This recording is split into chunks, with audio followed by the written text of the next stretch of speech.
शिरूर कासार या तालुक्यातलं हे रामगिरवाडी गाव. गावाची लोकसंख्या अदमासे 1500 इतकी.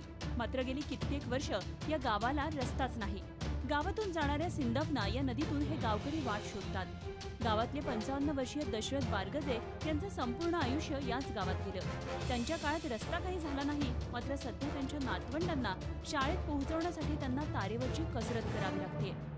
शासनाकडून रस्त्यासाठी वेळोवेळी पाठपुरावा करून देखील काहीच पदरी पडत नसल्यानं आता मात्र ते हताश झालेत. फक्त आम्हाला येण्या जाण्यासाठी रस्ता द्या एवढीच मागणी ते मायबाप सरकारकडे करतायत. रस्त्याची अडचण आहे आम्हाला रस्ता म्हणजे मुख्य रस्ताच नाही आम्हाला. का की इकडून पाणी आल्यामुळे 2 तलाव जर भरले तर महिना आमचा नदी वसरत नाही. मग कुणी काय लक्ष देत नाही, ग्रामपंचायत लक्ष देत नाही, कोणी लक्ष देत नाही. आम्हाला जर दुखायला काय लागलं तर तिकून डोंगर आला, इकडून नदी आली, शेवटी माणसं कपडे काढून उचलून आणणार. शिक्षणापासून एकही मूल वंचित राहू नये म्हणून सरकार करोडो रुपये खर्च करते. मात्र या गावातील विद्यार्थ्यांना शाळेत जाण्यासाठी ही अशी नदीतून वाट काढावी लागते. पावसाचे 4 महिने तर त्यांची शाळा ही नदीच्या पाण्यावरच अवलंबून असते. नदीची पाणी पातळी वाढली की शाळेला सक्तीची सुट्टीच घ्यावी लागते. गावातील अनेक विद्यार्थ्यांनी तर या कारणामुळे शाळाच सोडून दिली आहे. यामुळे या चिमुकल्यांचं मोठं शैक्षणिक नुकसान झालंय. असल्यामुळे पाण्यातून आम्हाला जावं यावं लागतं. कधी मोठा पूर आल्यामुळे आम्हाला जाताच येत नाही, शाळा बुडते. 8-15 दिवस तर जाताच येत नाही. नदीला पूर आल्यावर मग तर 4-5 महिनेच जाता येत नाही. कशामुळे होते हे रस्त्यामुळे. रस्ता करून देणार सरकार. आम्ही आमच्या मोठ्या माणसांनी खूप प्रयत्न केले पण त्यांना देणारच कुणी तर काय करावा. असल्यामुळे शाळेत जाता येत नाही. रामगिरवाडी गावात 40-50 विद्यार्थी आहेत. इयत्ता 1ली ते 10वी पर्यंत गोमवाड्यात शाळा जातात. नदीला जर पूर आला तर जाता येत नाही. 2-3 दिवस जाताच येत नाही. गावात लोकप्रतिनिधी येतात ते केवळ निवडणुकांपुरती. गाव असून देखील या गावकऱ्यांना सरकारकडून रस्ता किंवा पूल बांधून देण्याचं शहाणपण त्यांना अजूनही सुचलेलं नाही. गेली 4 वर्ष या गावकऱ्यांनी दुष्काळात काढली. यंदा पाऊस चांगला झाला, नदीला चांगलं पाणी आलं. आता याचा आनंद व्यक्त करायचा की नदीमुळे रस्ता बंद झाल्याचं दुःख व्यक्त करायचं असा सवाल या गावकऱ्यांना पडलाय.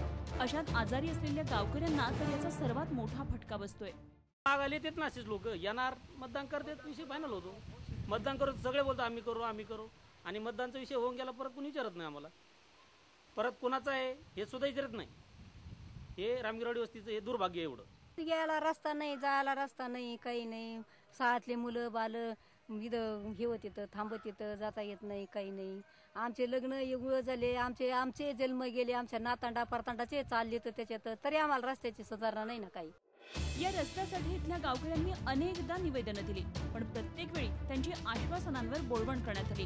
निवडणुकी व्यतिरिक्त लोकप्रतिनिधी इथं फिरकतही नाहीत अशी तक्रार इथल्या गावकऱ्यांनी केली आहे. अखेर या वैतागलेल्या गावकऱ्यांनी झी हेल्पलाईन मार्फत या समस्येला वाचा फोडायचं ठरवलं. गावकऱ्यांची तक्रार येताच झी हेल्पलाईनच्या टीमनं तातडीनं रामगिरवाडी गाठलं. इथल्या गावकऱ्यांची भेट घेतली. त्यांची समस्या खरोखरच गंभीर होती. त्यामुळे क्षणाचाही विलंब न करता झी हेल्पलाईनच्या टीमनं जिल्हाधिकाऱ्यांची भेट घेतली. या गावाच्या रस्त्याची कैफियत जिल्हाधिकाऱ्यांपुढे मांडली.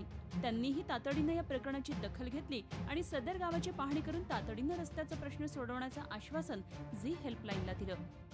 जिल्ह्याचे सर्व गाव, प्रत्येक मोहल्ला, वार्ड जे आहे एकमेकांशी एक चांगल्या प्रकारचे रोड आणि पूल्स जोडून म्हणजे प्रत्येक वर्षी असं करण्याचे प्लॅन आहे. म्हणून मला असं वाटतं की याच्यावर नक्कीच आमचं जो डिपार्टमेंट आहे ते लक्ष देऊन लवकरच याच्यावर कारवाई करतील आणि स्वतः म्हणजे माझे अधिकारी त्या ठिकाणी जाऊन व्हिजिट करतील आणि त्या कामाचे अंदाजपत्रक तयार करून आपण या वर्षी आपल्या काममध्ये घेऊ त्याला. जिल्हाधिकाऱ्यांच्या आश्वासनानंतर आता रामगिरवाडीच्या रस्त्याचा प्रश्न लवकरच निकाली लागेल अशी आशा करायला काहीच हरकत नाही.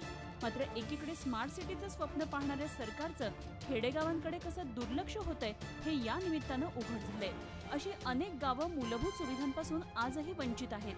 अशा गावांच्या समस्या सोडवण्यासाठी झी हेल्पलाईन सदैव तत्पर राहील, कारण सवाल गावकऱ्यांच्या मूलभूत हक्काचा आहे.